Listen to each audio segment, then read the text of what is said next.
ஏன் மாமா நீங்க இவ்ளோ கஷ்டப்படுறீங்க? தூங்காம இங்க வந்து வேலையா செஞ்சுட்டு இருக்கீங்க. ஆமாமா, ஆர்டர் முடிச்சு கொடுக்கணும்ல. இங்க கஷ்டப்படுறது தெரிஞ்சிருக்காது.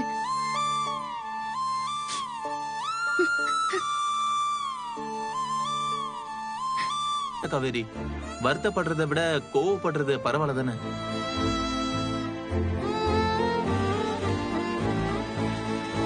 பாவம் மாமா நீங்க.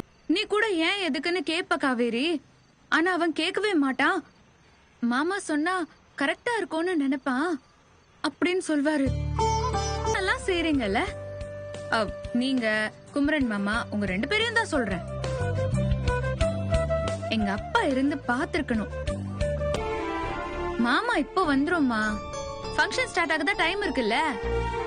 நானும் இப்பதான் போன் பண்ணி பேசினேன்டி. வரேன்னு தான் சொல்லி இருக்கான். அவன் என் கூட உட்கார்ந்து பேச கூட இல்ல. வளகாப்பு ஏற்பாடு எதுவுமே பண்ணல. யாருக்கோ ஏதோ நடக்கிற மாதிரி அவர் பாட்டுக்கு எங்கேயோ போய் உட்கார்ந்துருக்காரு.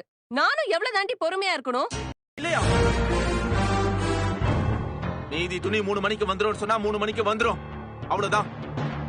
பணம் இப்ப வேணும். செஞ்ச வேலைக்கு பணம் இப்ப வேணும்.